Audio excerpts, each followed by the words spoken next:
Hi guys, I hope you are doing good and welcome back to our channel Blog on Vox, The Reader's Choice. COVID-19 has affected all the economic sectors, be it marketing, hospitality और education sector. Covid की वजह से हमारी economy की जो हालत है वो हम सबके सामने है। हम सब ने किसी ना किसी फॉर्म में इसको फेस किया है। तो आज हम इस वीडियो में बात करेंगे एजुकेशन सेक्टर के बारे में। Education sector includes schools, colleges, universities.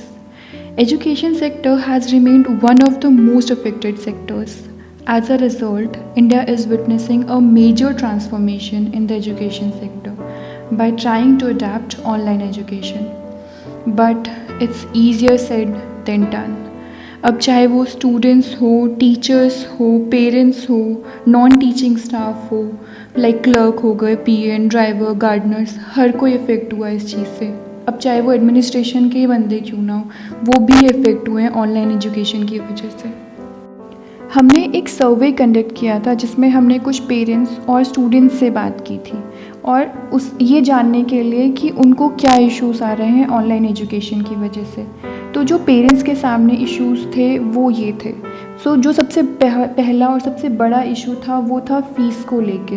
कुछ ब्रांड नेम्स हैं जो बहुत बड़े बड़े कॉलेजेस या फिर स्कूल्स हैं वो मोनोपोली कर रहे हैं. वो फ़ीस अभी भी उन पेरेंट्स से ले रहे हैं जो कि कोविड-19 से पहले लेते थे, on the name of picnic charges, movie charges या फिर एक्स्ट्रा एग्ज़ाम्स जो वो कंडक्ट कराते थे उसके चार्जेस. ऑल्दो वो सर्विसेज वो अभी प्रोवाइड नहीं कर रहे हैं उन स्टूडेंट्स को, लेकिन उसके चार्जेस अभी भी ले रहे हैं. तो दैट इज़ रॉन्ग. और दूसरा प्रॉब्लम जो था पेरेंट्स के साथ वो ये था कि ये एजुकेशन वाला जो प्रोसेस है वो बहुत टाइम कंज्यूमिंग हो गया उनके लिए. अब उनके बच्चे बड़े हो या छोटे, बड़े बच्चों के साथ प्रॉब्लम क्या है, स्पेशली टीनेजर्स के साथ में, कि उन्हें गैजेट्स प्रोवाइड कराने पड़े हैं. तो वो उन गैजेट्स का मिसयूज़ ना करें इसलिए पेरेंट्स को बहुत अटेंटिव रहना पड़ता है. और छोटे बच्चों के साथ प्रॉब्लम क्या है कि अगर उनकी 2-2.5 घंटे की क्लास चल रही है तो उतनी देर पेरेंट्स को उनके साथ बैठे रहना पड़ता है. तो इसलिए ये प्रोसेस पेरेंट्स के लिए बहुत टाइम कंज्यूमिंग हो गया है. अब हम बात करते हैं स्टूडेंट्स की. उन्हें क्या क्या इश्यूज़ फेस करने पड़ रहे हैं. जो सबसे बड़ा कंसर्न था स्टूडेंट्स का या जो सबसे बड़ी कंप्लेन थी स्टूडेंट्स की वो ये थी कि they miss their classroom. And we all can agree with that. हमने भी क्लासरूम अटेंड किया है, हम जानते हैं वहाँ का एटमॉस्फेयर, वहाँ का चार्म क्या होता है. That is next level. We all can agree on fact that online classes can not replace that bond. अब वो चाहे स्टूडेंट के बीच की बॉन्डिंग हो या फिर स्टूडेंट टीचर के बीच की बॉन्डिंग हो, दैट इज़ नेक्स्ट लेवल. उसके बाद का जो इशू था, जो कि मेन इम्पॉर्टेंट इशू था, वो ये था कि स्टूडेंट्स के पास उतने रिसोर्सेज नहीं हैं. उनके पास लैपटॉप नहीं है, पीसी नहीं है या फिर मोबाइल फ़ोन नहीं है, या कुछ लोगों के पास इंटरनेट कनेक्टिविटी नहीं है उतनी अच्छी कि वो अपना एजुकेशन बहुत अच्छे तरीके से फुलफ़िल कर पाएँ. इसका एक रिज़ल्ट हमने अभी रिसेंटली सामने देखा था. केरला में एक बच्ची ने अपनी लाइफ एंड कर ली क्योंकि वो अपनी पढ़ाई नहीं कर पा रही थी अच्छे तरीके से.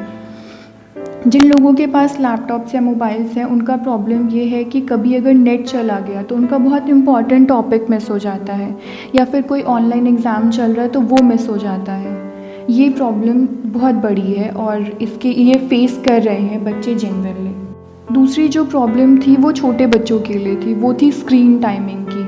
अब उन्हें उतनी देर तक, जब तक क्लासेस चल रही हैं 2.5 घंटे 3 घंटे, उतनी देर कॉन्टीन्यूसली स्क्रीन के सामने बैठा रहना पड़ता है, जिसकी वजह से उनमें हेल्थ इश्यूज़ आ रही हैं. हेडेक का प्रॉब्लम हो गया या आईसाइट का प्रॉब्लम हो गया, या वो बहुत इरिटेटेड रहते हैं, जो कि पेरेंट्स के लिए बहुत कंसर्निंग है.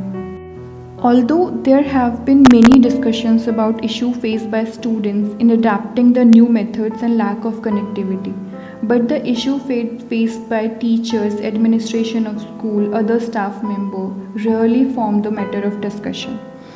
हमने बहुत सारे प्रॉब्लम्स ऐसे देखे हैं जो कि स्कूल्स के साथ आ रहे हैं, टीचर्स के साथ आ रहे हैं. वो प्रॉब्लम क्या थी, वो इकोनॉमिक क्राइसिस है. बहुत सारे पेरेंट्स ऐसे हैं जो कि जेन्युइनली फ़ी पे करने में अनेबल हैं, लेकिन बहुत पेरेंट्स ऐसे भी हैं और हम में से भी कुछ उन पेरेंट्स को जानते हैं जो कि कैपेबल हैं फ़ी पे करने के, लेकिन वो पे नहीं कर रहे हैं. मे बी वो गाइडलाइन का वेट कर रहे हैं गवर्नमेंट के एंड से कि शायद कोई डिस्काउंट मिल जाए या कुछ. तो इस वजह से जो वहाँ टीचर्स हैं या फिर जो एडमिनिस्ट्रेशन है या फिर बाकी जो नॉन टीचिंग स्टाफ है, वो इसके कॉन्सिक्वेंसेस फेस कर रहे हैं। बहुत सारे स्कूल्स ने अराउंड 60-70% टीचर्स को या तो फायर कर दिया है या फिर लॉन्ग लीव पे भेज दिया है with a very less salary और ज़ीरो सैलरी। बहुत सारे नॉन टीचिंग स्टाफ हैं, जैसे कि पीएन्स हो गए, गार्डनर्स हो गए या फिर बस ड्राइवर्स हो गए, उनकी सैलरी ख़त्म हो गई है। उनको स्कूल्स ने फायर कर दिया है बिकॉज दे से they can't afford their services any more. Initially school ने जो म्यूज़िक टीचर्स थे, आर्ट एंड क्राफ्ट के टीचर्स थे, पीटी टीचर्स थे, स्पोर्ट्स टीचर थे, उनके साथ ऐसा किया था कि उनकी सैलरी कम कर दी या फिर उनको लीव पे भेज दिया। लेकिन अब उन्होंने ये चीज़ सब्जेक्ट टीचर्स के साथ भी की है, उनकी भी शॉर्ट लिस्टिंग हुई है। अपार्ट फ्रॉम सैलरीज, टीचर्स के सामने जो एक और बड़ी प्रॉब्लम थी वो ये, स्पेशली एजेड टीचर्स के सामने ये प्रॉब्लम थी कि वो उतना ज़्यादा डिजिटली फ्रेंडली नहीं है इक्विपमेंट्स के साथ में, पर उन्हें अपनी जॉब बचाने के लिए वो सब चीज़ें करनी पड़ी। उन्हें वीडियोस बनाने पड़े, उन्हें जूम क्लासेस लेनी पड़ी, उन्हें ई कंटेंट बनाना पड़ा, असाइनमेंट बनाना पड़ा, जो कि बहुत डिफ़िकल्ट था उन टीचर्स के लिए, उनके लिए लर्न करना, बिकॉज़ बहुत सारे स्कूल्स ने कोई ट्यूटोरियल प्रोवाइड नहीं किया था उन्हें। Just there was an order to make videos and they have to do that. Many of the teachers were forced to go on long leave. Teachers were forced to change their professions, which they love to do. बहुत सारे teachers हमने ऐसे देखे जो कि इस हद तक आ गए हैं कि उन्हें सब्जियां बेच के अपने घर का काम चलाना पड़ रहा है।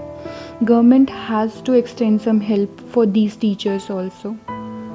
At last, on behalf of my team, I just want to make a request. अगर हमारे कंट्रीब्यूशन से किसी की लाइफ इजी हो सकती है इस हार्श टाइम पे, इस पेंडेमिक के टाइम पे, तो we should let a helping hand. Parents, if you can afford the fees, please pay the fees, because आपके इस कंट्रीब्यूशन से ना सिर्फ टीचर्स की लाइफ इजी होगी, बल्कि उन लोगों की लाइफ भी इजी होगी जो कि सिर्फ इस सैलरी पर डिपेंडेंट हैं, जो स्कूल और कॉलेजेस के बाकी स्टाफ मेंबर्स हैं।